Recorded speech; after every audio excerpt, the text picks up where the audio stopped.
the environment doesn't know any boundaries. You know, dust and pollution from China settles in the US. You know, nuclear radiation from Chernobyl went over Iceland.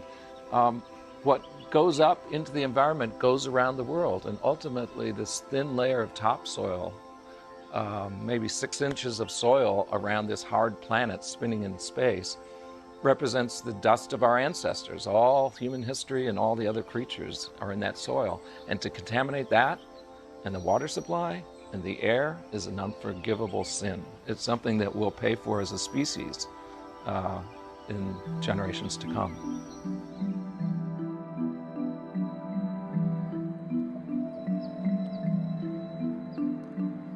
First, the news this morning. The Senate Agriculture Committee is considering a bill that would ban the export of dangerous pesticides. Farm workers from abroad told lawmakers yesterday of devastating health problems from exposure to chemicals made by American companies. Wyatt Andrews has that story. Costa Rican farmer Mario Zumbato used to grow bananas for export to America until he believes the pesticides he sprayed on the plants made him and 800 other workers sterile. He told a Senate committee there were times when he virtually bathed in a chemical that U.S. companies and officials knew could render men impotent. The issue in Congress would seem to be simple. If a chemical is banned or unlicensed as too dangerous to use in America, should it be morally wrong to export it somewhere else? Aside from morality, many experts believe Americans are eating these pesticides in produce grown overseas, the so-called circle of poison. Okay, so we can just start with an introduction. Just your name and... Okay, David Weir. All right, and journalist. What inspired you to write The Circle of Poison? Well, you know, the Circle of Poison really started for me years before, when I was in the Peace Corps in Afghanistan. And my wife and I were in this little remote northern town called Talokan. There's absolutely nothing to do there. And we were bored, and one day we'd picked up some food from the American Embassy when we were in Kabul.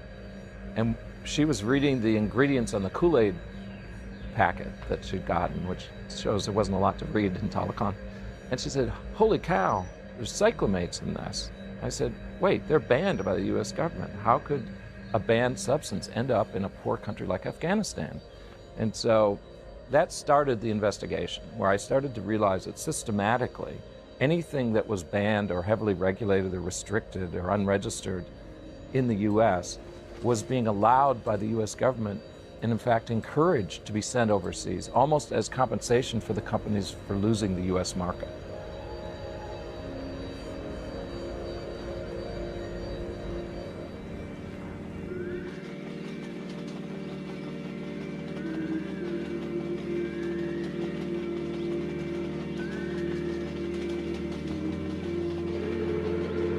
Pesticides are pushed on grounds that it's a very modern way to do farming. I remember years ago reading a book that India is underdeveloped because it doesn't use pesticides. Now, we've made poisons the measure of progress. And Kerala did not need this. It's called God's own country. It is so beautiful. It has some of the best health indicators in the world. 100% literacy. And you go and spray poison on them.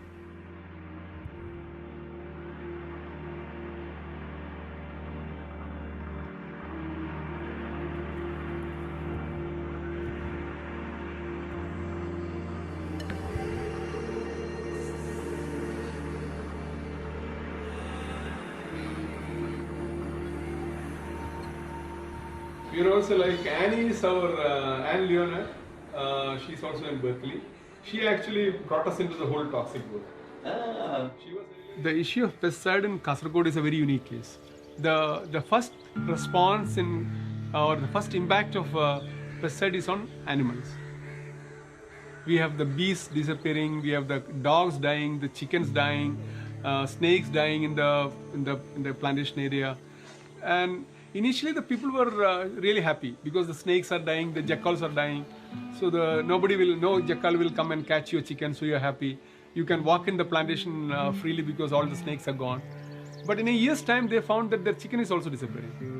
In 2 years time, they found that they can no longer keep dogs because the dogs are dying.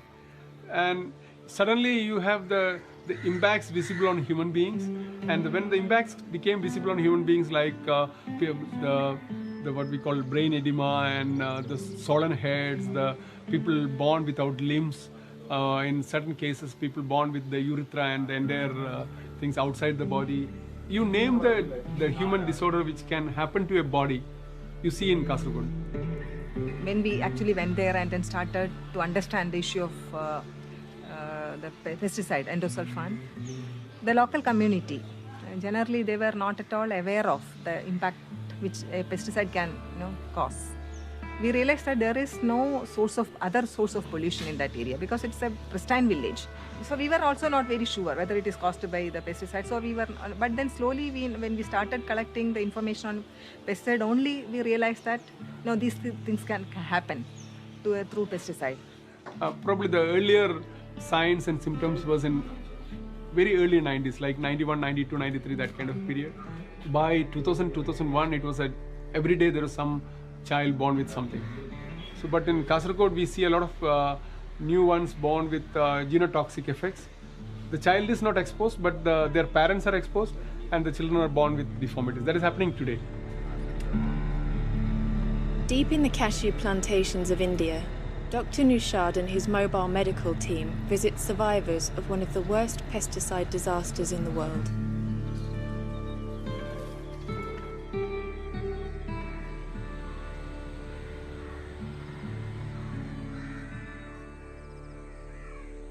She was the former place for the plantation.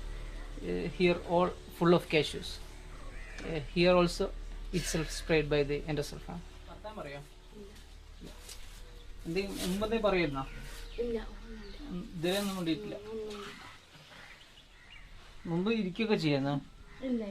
തീരെയില്ല നല്ല തടിയുണ്ടായി, നല്ല ഉഷാറുണ്ടായി. 7 മാസം ആവുന്നവരേക്ക് നല്ല ഉഷാറുണ്ടായി. പിന്നെ തളർന്നു കൊണ്ടുപോയി. ഒന്നും ആക്കില്ല, കറന്ന് വേണ്ടിട്ട് തരുന്നിട്ട് എഴിഞ്ഞു വന്നില്ല, ഒന്നുമില്ല.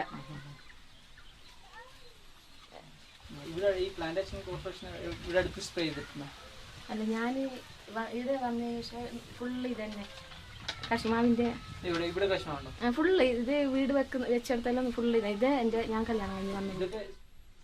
After birth, the parents noticed that she's not having all the development milestones like turning over, doing some activities. All are delayed. So they consult doctor and diagnosed us she's having cerebral palsy. Who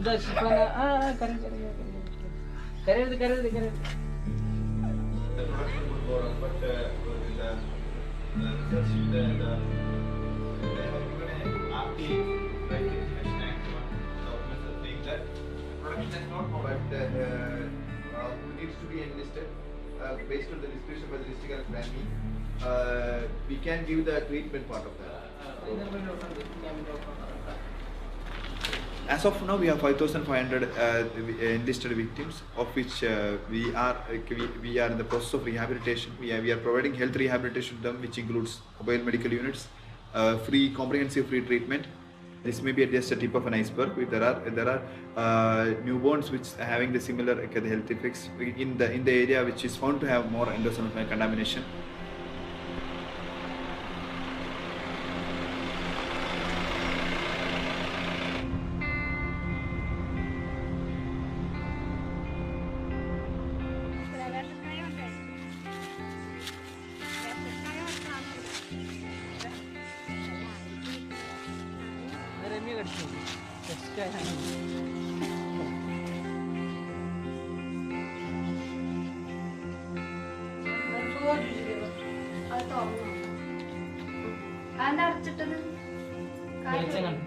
അരിവാളെ കൊണ്ടുവച്ചിട്ടുണ്ടല്ല വരുന്നവർ വെട്ടാൻ വേണ്ടിട്ടാണ്.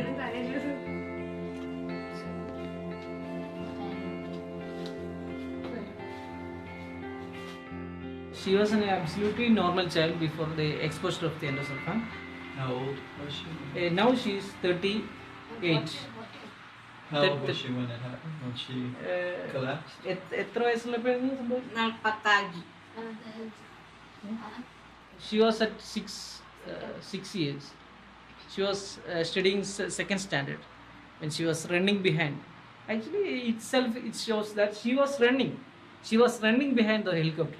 And if she is having this much deformity, this much problems in her childhood, she was not able to run. Actually, it shows that she was normal. That time she was absolutely normal. She was able to run behind the helicopter. Then after spraying, she just collapsed and became like this.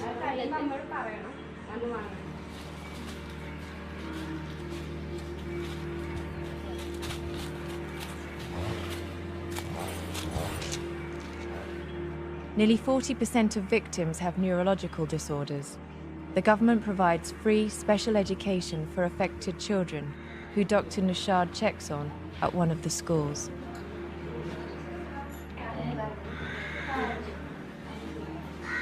Actually, we have 11 panchayats, affected panchayats, and our school, seven schools running for these panchayats.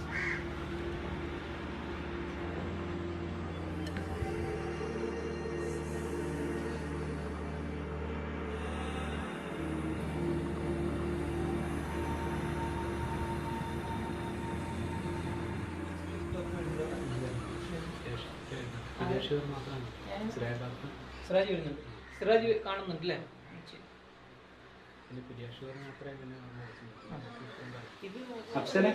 ഇവരോട് ഇരിക്കാൻ പറയാം. കൈ കൊടുക്കലേ ഒരു പ്രശ്നമുണ്ട്. അവർ കൈ കൊടുക്കും. This is the eldest son of this family. His name is Afzal. He is suffering from hydrocephalus. This is also the continuation of this hydrocephalus through the central canal of spinal cord. Afzal, kanna kayidinda.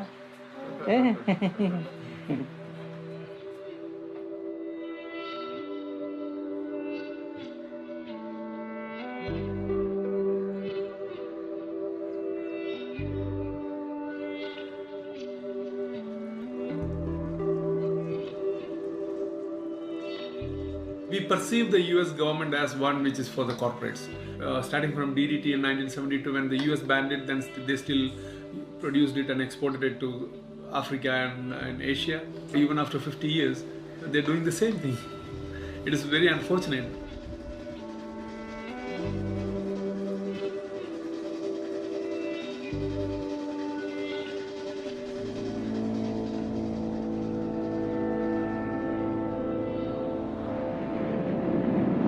Gas is dropped from planes either as a spray or in gas bombs.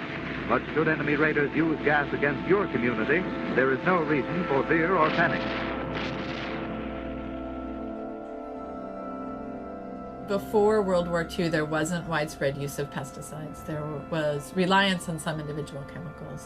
But during and after World War II, when companies began to develop these chemistries for war, they were looking for new markets for the same chemicals, and so turned to food and agriculture after war, and things like organophosphates, which are nerve poisons, were then pushed into agriculture, and many of them are still used widespread in agriculture.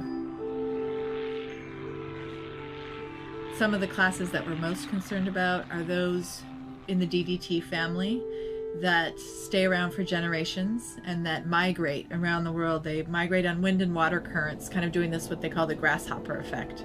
Whereas it heats up, they kind of settle out, and as the air heats up, they go in the air, they settle out, and they make their way to the Arctic eventually.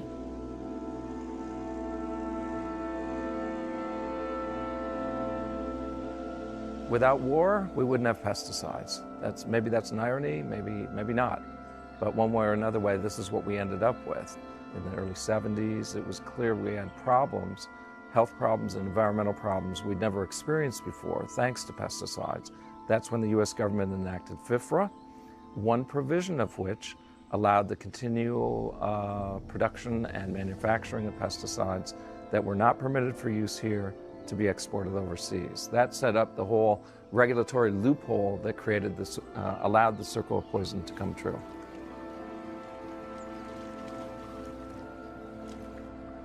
A lot of us think that, pesticides like endosulfan are banned, that we no longer produce them because we realize that it's too toxic for our health, it's too toxic for our environment, and so therefore we put an end to them. It's now illegal to use those kinds of chemicals and other pesticides in the United States. Well, the job's not over because there's been an exit created or escape hatch for the pesticide producers. They continue to produce these banned, restricted pesticides in our communities inside the United States, and they do this for foreign export. Limited data from EPA in 2013 revealed that banned, restricted, and unregistered pesticides are manufactured in 23 states for export only. EPA doesn't track the volume or final destination of these pesticides, which are then applied to crops like coffee, tea, cotton, fruit and vegetables, and may indeed be imported back to the United States as pesticide residues on these foods. The FDA only inspects 2% of imported produce, so the true risk to the United States consumer is unknown. There's a contradiction here because I think when you look at nuclear technology, we're very careful in how we export that technology. But, I think one of the major concerns we've got to admit is that we worry that an abuse of that technology or a misuse of that technology will come back to hurt the United States in some way or another. We need to have that same attitude with pesticides. When I step back and really think about the scope of what we've done, it's been a giant, terrible, tragic experiment. It goes way beyond pesticides, to asbestos, lead paint, to flame retardants, to all kinds of products, drugs, pharmaceuticals that were not properly studied and cleared for safety before we turned them into products. All those products and all that export and all the damage that's been done for decades, the first politician that really took notice of this was President Jimmy Carter. When I was getting ready to leave office, I had exhausted my effort to get Congress to pass it, but we had all the material to show that we were doing something that was basically unscrupulous or illegal far as international law goes. But the manufacturers of these dangerous materials and items were so powerful that they obstructed what I did. So the only thing I could do was to issue an executive order as a last resort, and it precluded the distribution or sale of any material, basically, overseas that we couldn't safely present to consumers in America. I wanted the brand Made in America really to mean something.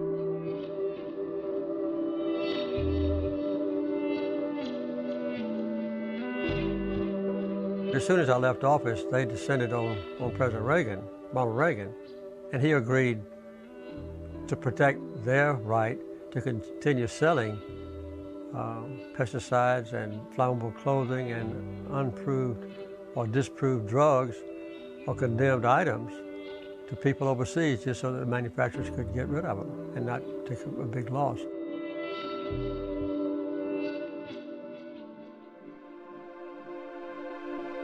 More than 30 years after I left the White House, the issue is still unresolved. And I would say that at this point, the power and influence of unscrupulous companies and their lobbyists is even more powerful than it was when I was in the White House.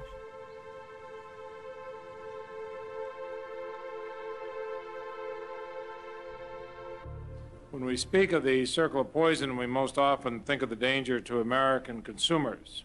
We think of foreign-grown food, some scarcely inspected by the FDA at U.S. borders, food tainted with U.S.-made pesticides that EPA considers cancer-causing and too dangerous for domestic farm use. Today, chemical companies still export tons of pesticides that EPA considers too dangerous for our farmers to use. Yet EPA cannot tell us how many of these made in the U.S. unregistered pesticides are currently being exported.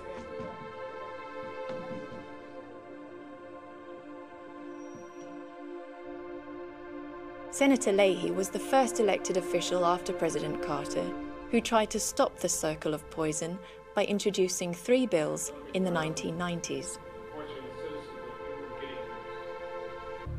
Well, when I first introduced it, we had a lot of pushback by lobbyists in the Senate.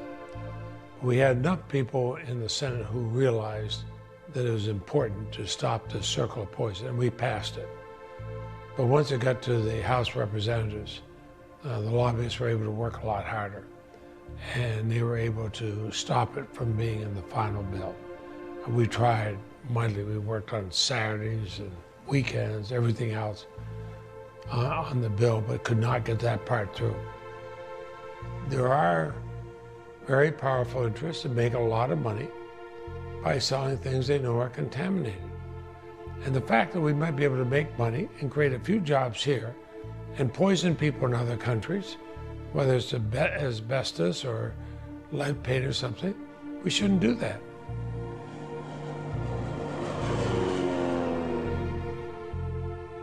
Mr. Vroom, are you... Yes, Senator.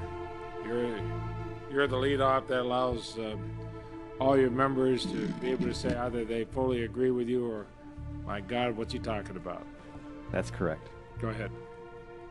Thank you, Mr. Chairman and Senator Lugar. I would like to welcome the other 6 senior executives of NACA member companies that joined me on this panel today.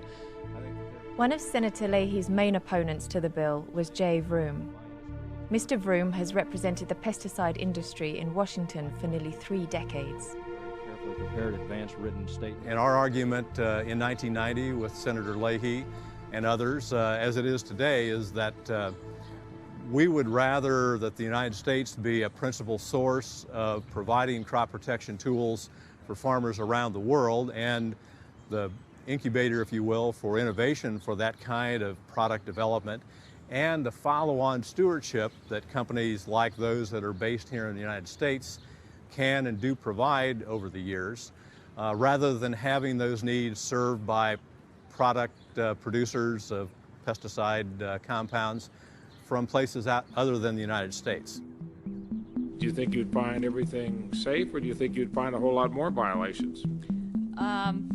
Perhaps a little of both. I will tell you, when the agency undertook its investigation last year, we did find a number of violations and filed a number of cases against companies. It was the first time that we had really enforced. Jay Vroom had allies within the government as well. Linda Fisher of the EPA also opposed the Circle of Poison bill. So take the case of Linda Fisher. She was an EPA official who argued against the Circle of Poison bill during the first Bush administration. After that, she went to work for Monsanto, actually, as a lobbyist. After that, she went back into government, back as a high official of the EPA in the second Bush administration. And since then, she's become a high official at DuPont. It's a perfect example of how the revolving door of officials moving in and out of government, regulating pesticides and other toxics, and then going to work for the people that produce them.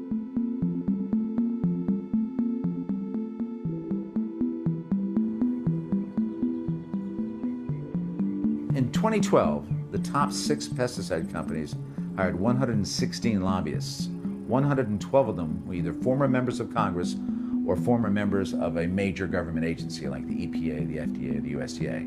116 lobbyists, 112 either former members of Congress or people who used to work at our federal agencies. And so since 2004, the big 6 pesticide companies have spent almost $220 million in lobbying just the federal government. Just the federal government. That doesn't even include the states. And what makes that so much more effective, of course, is that they're using former members of Congress, former chairs of the ag committees, former major players at the EPA, the USDA, as their lobbyists. And what makes it ironic is that many of these people, before they became congressmen, or before they came to the government, actually worked for these very same companies. So the big 6 are the 6 agrochemical companies that control upwards of 75% of the global pesticide trade. And the big six by name are Monsanto, Dow, Bayer, Syngenta, DuPont, and BASF. And those 6 global corporations really control the terms of food and farming.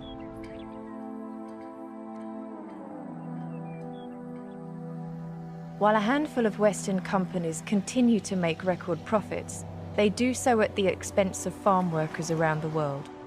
According to a recent report, developing countries tend to use more pounds per acre and more toxic chemicals than the United States and Europe, yet they have few resources to protect their communities from pesticide exposure.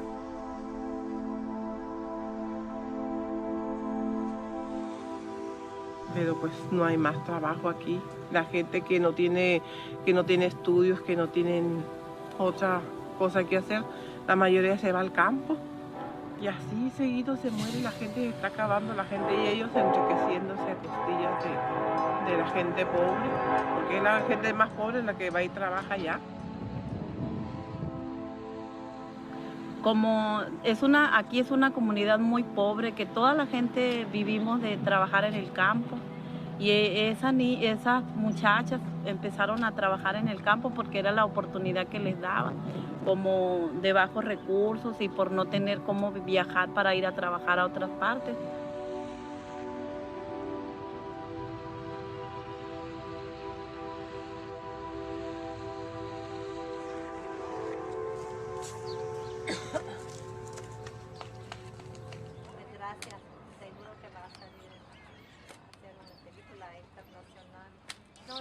Se llama Juan Antonio Rodríguez Coronado. He was born on June 28th and he's 2 now. Pues los primeros meses de embarazo. Pero anteriormente ya trabajaba ella, ¿verdad? Anteriormente sí. Antes de embarazarse ya trabajaba en los campos. Toda la vida ha trabajado en los campos. His mom worked her whole life in the fields, and so before the pregnancy she was working in the fields and for the first few months of the pregnancy. Tiene diagnosticado el cirrosis hepática. So he's been diagnosed with cirrhosis of the liver. Pues conforme él se enfermó, empezó con un poquito hinchado, después fue creciendo. Para ver el hígado, él tiene aquí una cicatriz acá. So he started out when he was born a little bit swollen, but it's gotten much worse. And you can see they did a operation and they took a look at his liver, and in June they said that he just has about 3 years to live and that there's nothing they can do now.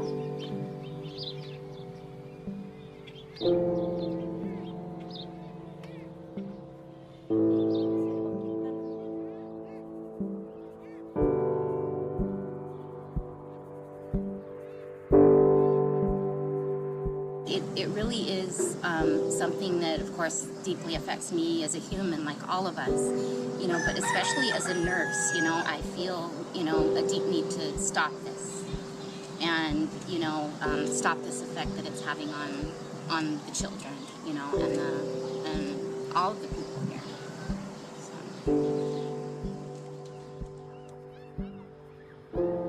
Y así hay infinidad de casos, en Potan se han visto muchos casos, señoras que están embarazadas, que van al campo, trabajan, los niños les salen malos, y es que en el campo los ponen a trabajar, la gente anda trabajando, recogiendo la fruta, la verdura, lo que sea, y los que andan fumigando andan con las cosas así, sin protección, sin nada, y la gente ahí trabajando.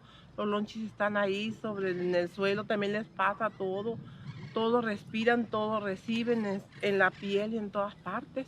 ¿Y qué va a hacer la gente? Tienen que trabajar para poder comer. Probably the most dramatic way to understand the difference between domestic regulation and the lack of regulation once you cross the border as it affects pesticide use in people is just south of the border in Mexico. Take the Sonora Desert, split down the middle by an arbitrary border between countries. So on one side, pesticides that can't be used aren't being used. On the other side, they are used. And there's evidence of the effects. In 1998, Dr. Gillette conducted a study of pesticide exposure in Mexico. She compared the children living in the pesticide-intensive Yaqui Valley to those in the non-exposed foothills. After playing catch with the children and observing them dropping raisins into a bottle cap, Gillette found disturbing differences in hand-eye coordination between the groups of children. She looked at 4- and 5-year-olds and 5- and 6-year-olds, and one of the things she asked them to do was draw a picture of a person, and found that the children in the non-exposed areas drew people just like, I think, any kids anywhere. You could tell they were people drawn by very young children. Many of the children in the highly exposed areas to pesticides just drew scribbles. You couldn't even tell that they were people.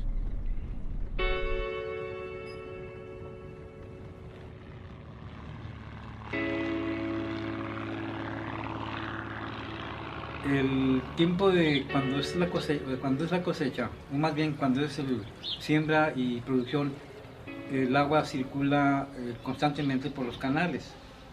Y yo señalaba que esa agua lo consumen los animales, lo consumen a veces las personas, y es donde viene un contagio o viene una enfermedad que desgraciadamente trae consecuencias fatales. Como podemos ver, este es un cultivo de trigo y se están realizando unas aplicaciones dirigidas para controlar ciertos pulgones o ciertas malezas, pero en la cual, como podemos observar, las aplicaciones carecen de toda seguridad para, en este caso, para el que lo anda aplicando, y que son productos altamente tóxicos. No hay la seguridad, no hay el complemento de atención en cuanto a que el trabajador debe estar prevenido o debe estar protegido. No lo hay.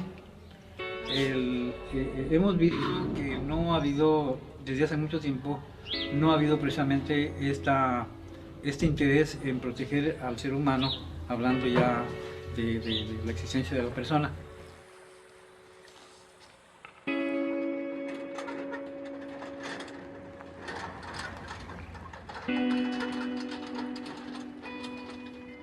Eso es lo que está pasando aquí en la comunidad de los 8 pueblos de la tribu Yaqui. Eso es lo que tenemos nosotros ahorita, esa problemática de los pesticidas.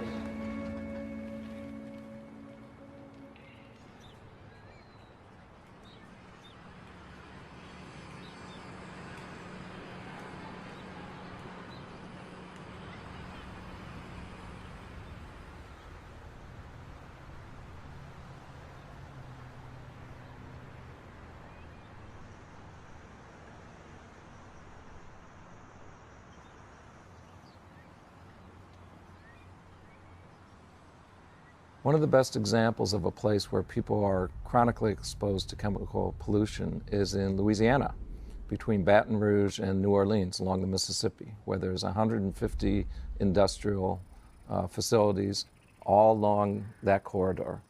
In fact, the industry calls it the chemical corridor. Residents have a different name for it. What do they call it? Cancer Alley.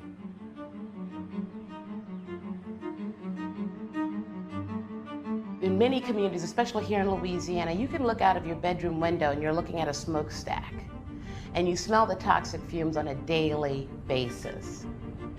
We have lost historic African American communities because of the toxic exposures from those companies warranting the relocation of those communities. So the entire towns of these historic communities have been razed, and the only thing you now see, if there's any sign that they once existed, might be their old cemetery grounds, while the facilities have gotten larger and expanded into those historic communities that once lived and thrived in this area.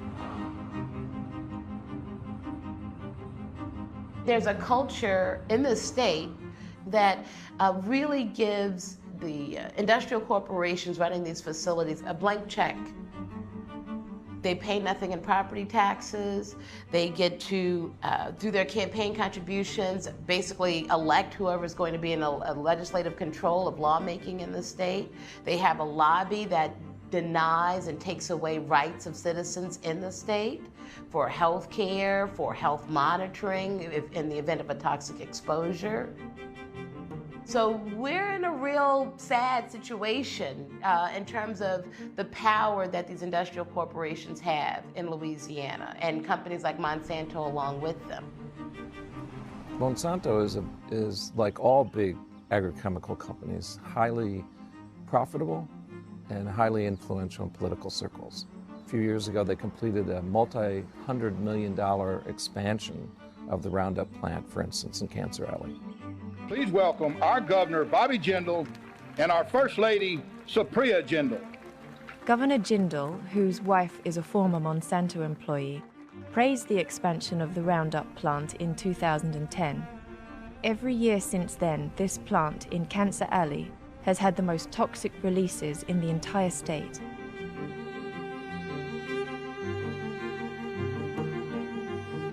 It's really important to remember there's a real difference in any pesticide between its active ingredient, which in the case of Roundup, for example, is glyphosate, versus all the surfactants and inerts that go into that full pesticide when it's sprayed. And to demonstrate this, a researcher, he had 2 ponds with frogs in them, and in one pond, he just put the active ingredient of Roundup, glyphosate. Had very little impact on the frogs. In the next pond, he put the whole formula. Devastation, 80, 90%, depending on the developmental stage of the frog of death in those frogs. So that shows you the difference between just an active ingredient and the whole formula. It turned out there that the surfactant, that part of Roundup that makes it stick to the crop, was what was so fatal, working with the other ingredients in Roundup, so fatal to those frogs. So Roundup's legal, by the way. Roundup isn't a banned chemical. So one thing that's important to consider is, on some levels, it doesn't matter whether an agricultural chemical has been banned or restricted very much yet, because we simply don't know what the negative effects of most of these chemicals will be over time. They're not studied as complete compounds. They're isolated, narrow chemical tests that are performed on them. Of course, they're not studied on human beings. That would be unethical. So essentially, it's a big experiment, and we just don't know. Whether it's regulated or not shouldn't prohibit us from speculating and also investigating what are the effects of these legal chemicals. Some of them may be as bad as the banned ones.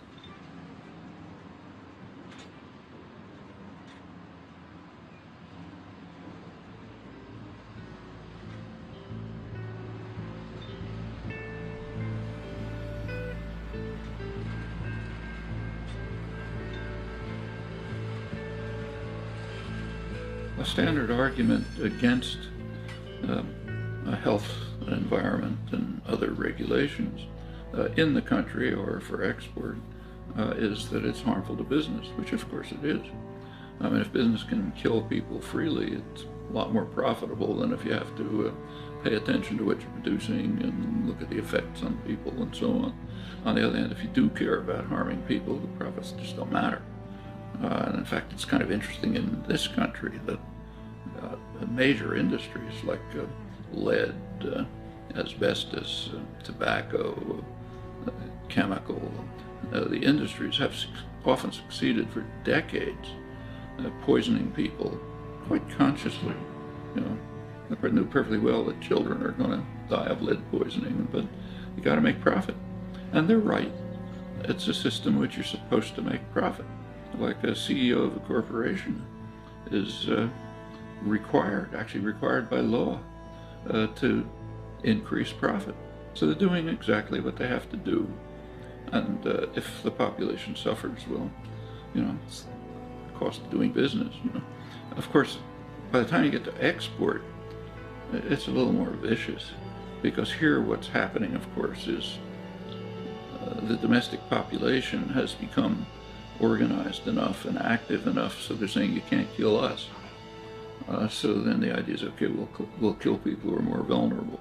That's what the export is. But yes, it's good for business, undoubtedly.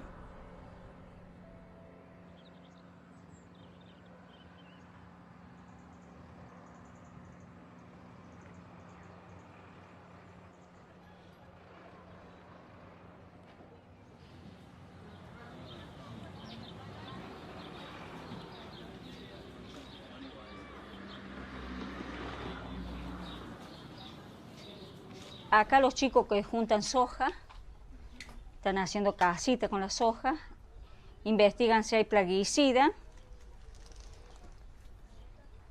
Acá hayan plaguicida en el agua, es cuando hayan, estamos hablando del 2002. Acá nos llevan el agua nosotros, acá hay una chica con leucemia. O sea, está todo acá.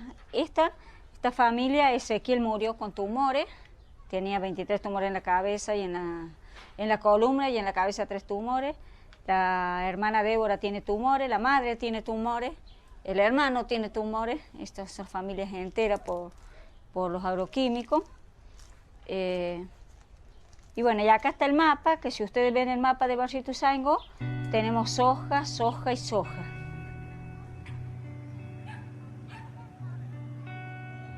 Justamente la gente acá se está enfermando en Latinoamérica y está padeciendo los daños que están produciendo los agroquímicos.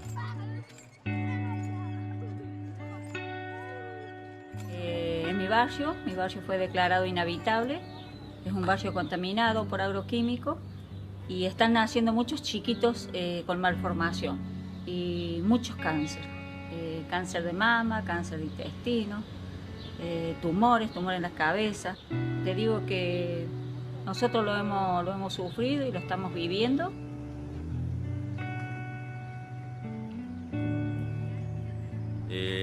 Durante muchos años, nosotros en la Argentina en el año 96 se aprobaron la utilización de soja transgénica y eso fue generando de que año a año vaya aumentando la cantidad de agroquímicos que se usan en la Argentina.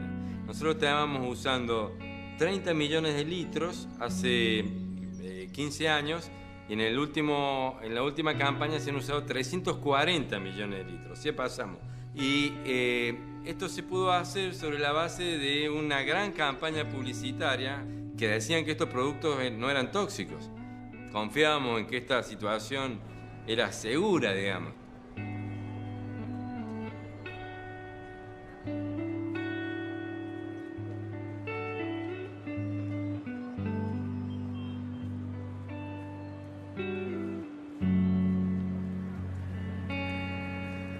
Y bueno, yo decidí ir puerta por puerta porque, bueno, hacía poco tiempo que había fallecido mi hija por malformación y bueno, y no podía aceptar la muerte de mi hija, donde a la casa que iba golpeaba, le decía qué enfermedad tenía.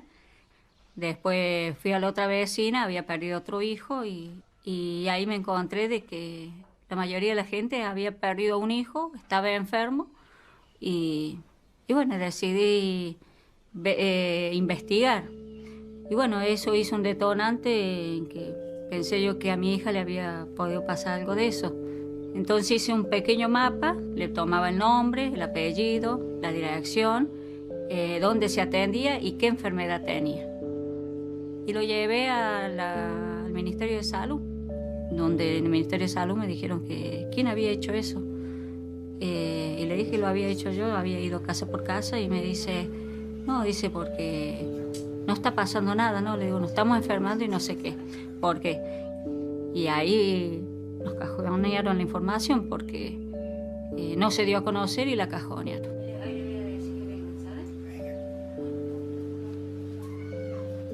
O sea que cuando fumigan, nos fumigaban a todos. Por eso es que la gente se enfermó. No están todos puestos porque no entra la cantidad de enfermos, no entra en el mapa. Y bueno, y si vos ves, son todos, mientras más cerca del campo está, más casos de cáncer hay.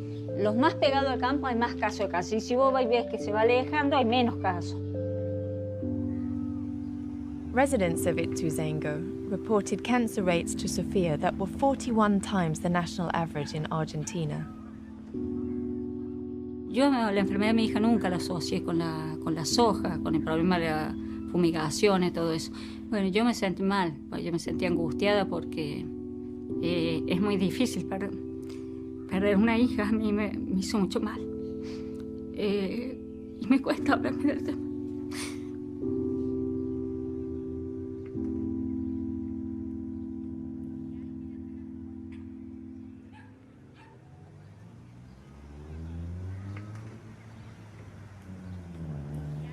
Yo me tuve que volver activista porque tuve que salir a defender mis derechos. Y bueno, a ver... Y se da el nombre de Grupo Madre porque no fuimos a un encuentro a hacer unas denuncias y nos dice, ¿quiénes son ustedes? Y nosotros no sabíamos qué decir, porque no teníamos nombre, no teníamos nada. Y somos las madres de Ituzaingó, le digo. Y nosotros venimos a reclamar nuestros derechos. Y bueno, ya así, ya nos conocieron como las madres de Ituzaingó.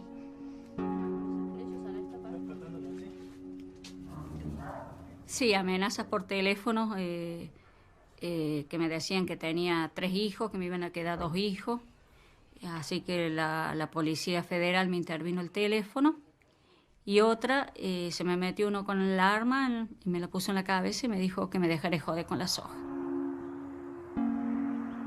Despite these threats, Sophia and the mothers continued their fight. They ultimately succeeded in getting a local ban on aerial pesticide spraying within 2,500 meters of homes.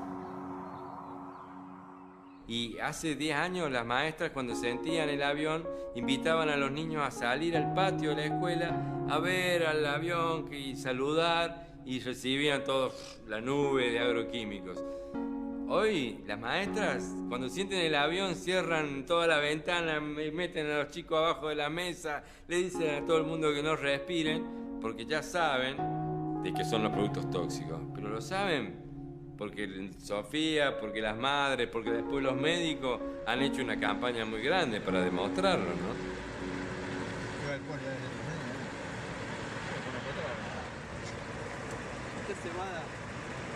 Esto es trigo.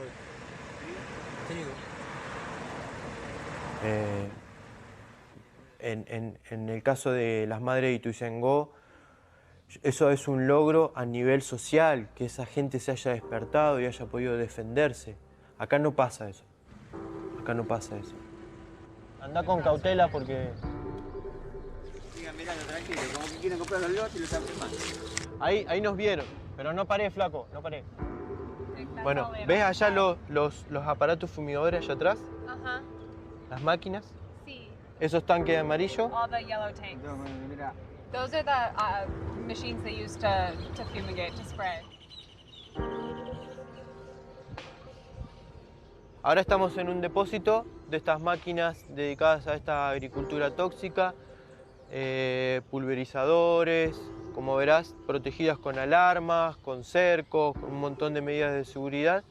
Y podemos ver allá a la escuela en pleno desamparo, a la intemperie, sin ninguna medida de protección, donde hay chicos allí asistiendo. Just 400 miles from Ituzaingó, international corporations have made Chacabuco an experimental zone to test new agricultural products, exposing residents to unknown risks. Entonces tenemos toda esta situación, pero hay también un gran silencio, que no sabemos si es por miedo, por la gran cantidad de plata que ganan, o ese es un tema como fuerte también, el silencio de la gente. O sea, nadie dice que tiene cáncer y se atiende el cáncer como una gripe. Tengo gripe y me estoy haciendo la quimioterapia. Santiago is breaking the silence through sustainable Chacabuco, his campaign to raise awareness about the government-approved testing taking place in his town. Aquí en Chacabuco se están desarrollando y multiplicando y apoyando desde el gobierno la utilización de estas sustancias. Y se venden como imagen del desarrollo agropecuario de la zona, del municipio y del país, en donde la utilización de venenos es visto como el progreso de una nación.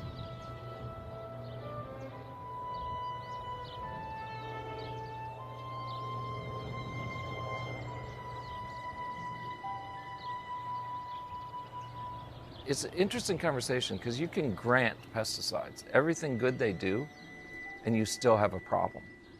And that problem is they boost food production from sometimes subsistence levels to spectacular improvements, which is fabulous because it increases the food supply in a hungry world.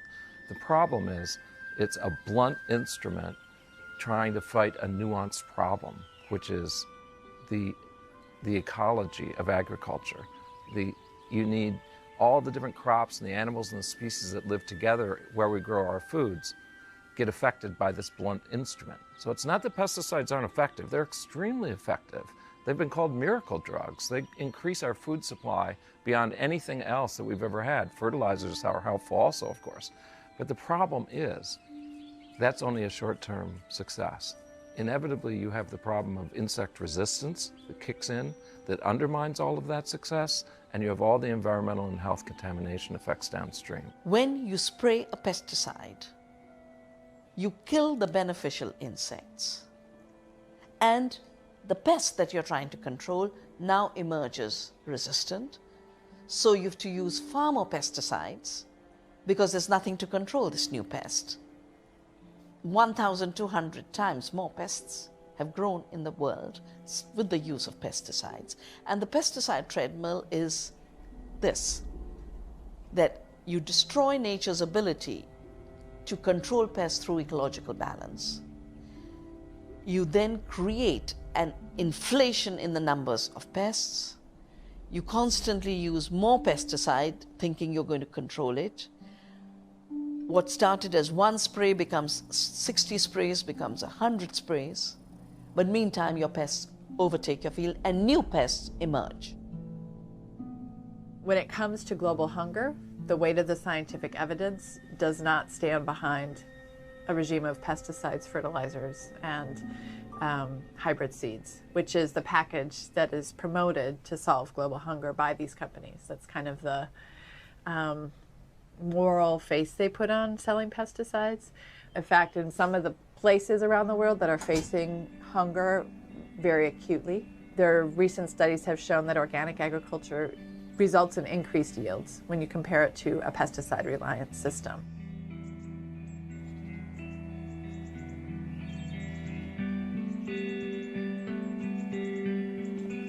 It's called vermicompost. This is made out of cow dung and the earthworm. So yeah. So they are our best friend. This earthworm. This is called vermicompost.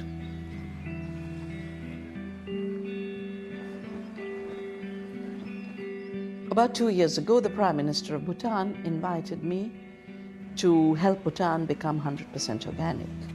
So what we've been doing in these 2 years is my team goes twice a year and works with the farmers, and the Bhutanese come and train at our farm in Dehradun, where we practice an ecological agriculture with no chemicals, and we have no pests in our fields at all. We have lots and lots of insects, but no pests.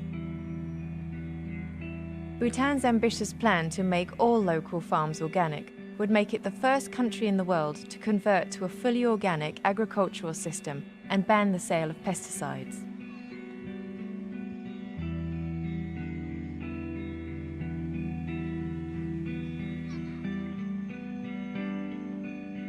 Sustainable agriculture has been always very important to Bhutan because our country has very little land under cultivation, and of the whole country we have only about 8% of the land which is actually arable, and of that, because of our limited human resources, we are only cultivating about 2.9% of the land. And to keep that percentage, very low percentage of land cultivable for a long time, it has always been important for the people to make sure that there's enough organic matter so that the soil doesn't degenerate. The soil is always sustained, because for generations this is only the land that we have to farm on, and we just can't use it up in one generation and not leave productive land for the next generation. So it has always been a tradition that is taken care of.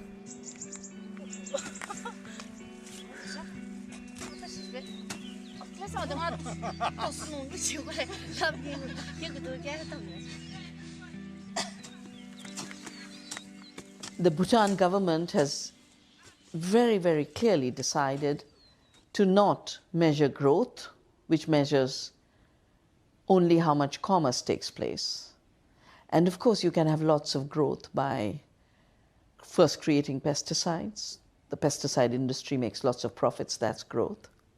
People get cancer. The same pesticide companies sell you a patented cancer medicine. That's growth. This growth is not measuring welfare. It is measuring destruction, death, and illness. So Bhutan decided it was going to make happiness the objective. And therefore they focus on gross national happiness. And the Prime Minister, when he wrote to me, he said, there's only one way I see growing gross national happiness. It's by growing organic. Bhutan is not alone. After seeing the devastating effects of pesticide use in their communities, small farmers around the world are turning to sustainable methods of agriculture.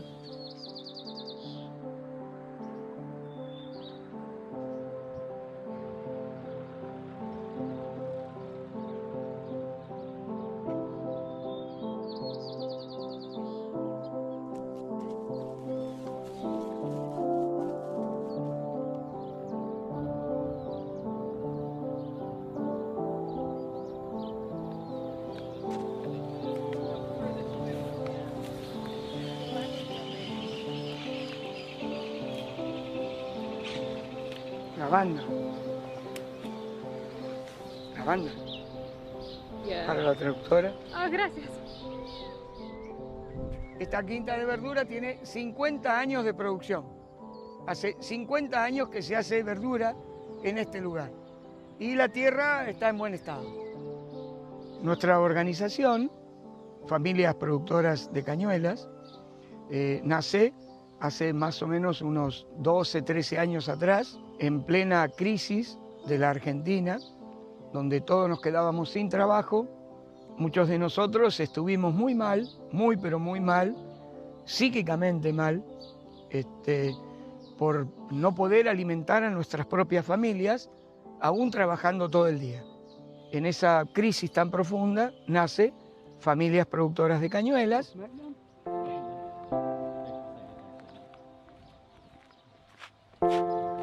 ¡Vamos, Javier! No necesariamente hacen falta los químicos para hacer producciones intensas, de buena calidad. Y bueno, nosotros tenemos totalmente demostrado que se puede producir sin el uso de ningún tipo de fertilización química.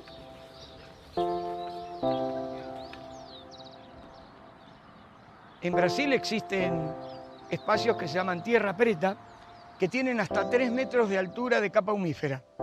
Y esas tierras no son naturales, fueron hechas por nuestros pueblos originarios durante miles y miles de años. Hubo miles de años de agricultura en esos lugares y en lugar de la tierra quedar devastada, hay 3 metros de capa de humus. Eso es proceder con la Pachamama, con nuestra tierra, pensando en la tierra, no solo en la producción y en el bolsillo, en el dinero. ¿Vamos caminando? And what I have found in my 25 years of working with biodiversity, working to build ecological agriculture systems, is that chemical-free, poison-free agriculture systems which intensify ecological processes, which intensify biodiversity, produce more food per acre and more nutrition per acre. That's the way we must go, precisely because the population is increasing.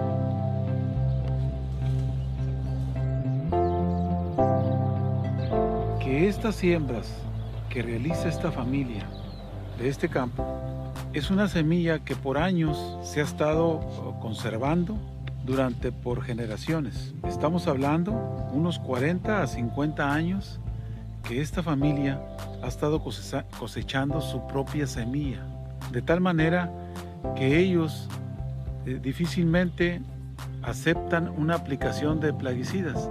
Ellos tradicionalmente conocen su forma de controlar tanto insectos como enfermedades y malezas. Este proyecto de esta familia sirve para otras organizaciones, para otros pueblos, sirve de ejemplo porque a través de los talleres que hemos podido compartir con ellos, nos han enseñado pues de que el mantener una alimentación sana es el futuro para los niños principalmente.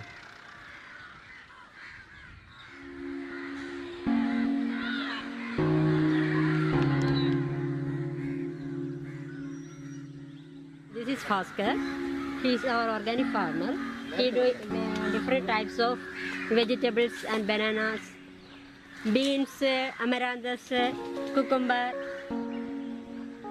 This is organic. This is two types organic. This is the field of Oscar.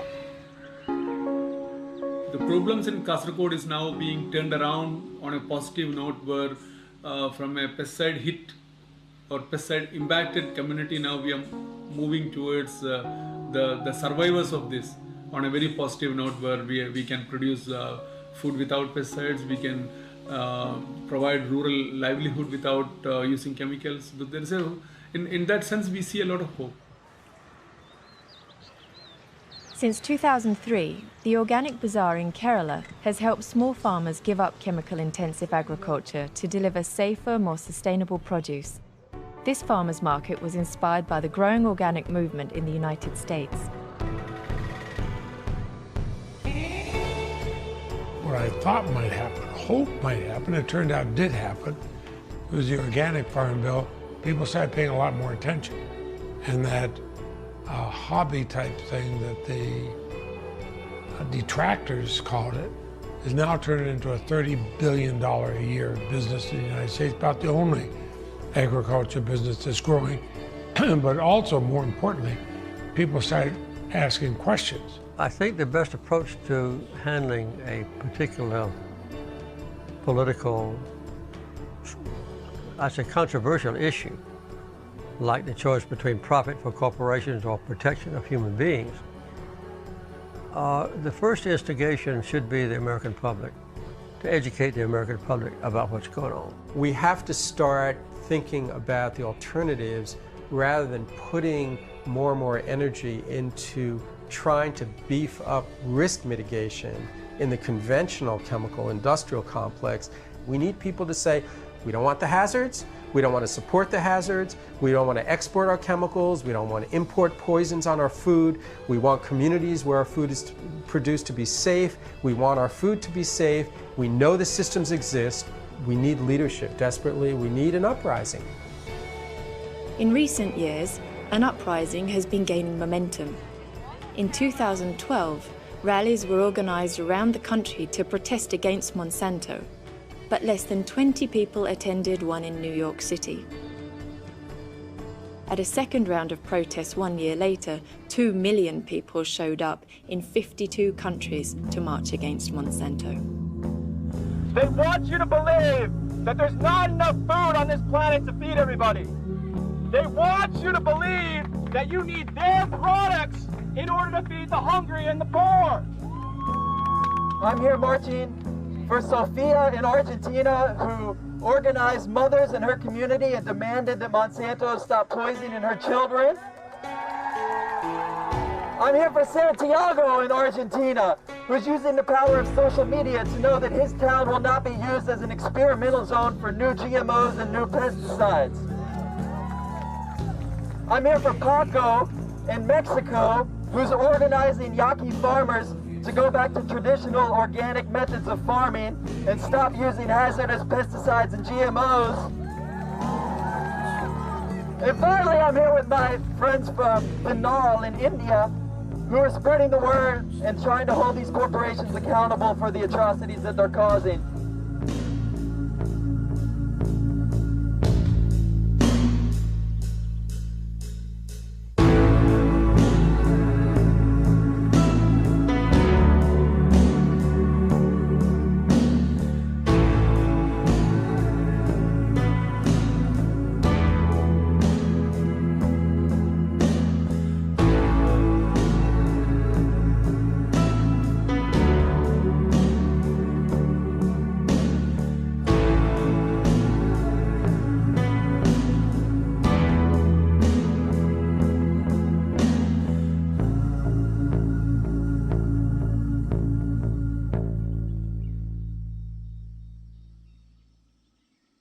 Well, you know, I'm hopeful too. I think there's a lot of things going on in the world regarding this issue to give hope. And I hope over time that humanity will come together and solve this problem. I don't think a problem that entrenched, that's been doing this much damage for that many years, and we're talking about long-term environmental and health damage, probably damaging the immune systems of human beings, perhaps allowing new diseases to crop up, weakening us as a species. I don't think a problem that embedded in our culture and our history can be taken lightly. I think we all need to stay focused on finding solutions that will, you know, maybe render that history non-repeatable. I wish I could say I was hopeful that would happen. Mr. Speaker, Mr. Vice President, members of Congress, my fellow Americans, we need to work together on tools like Bipartisan Trade Promotion Authority to protect our workers, protect our environment, and open new markets to new goods stamped made in the USA.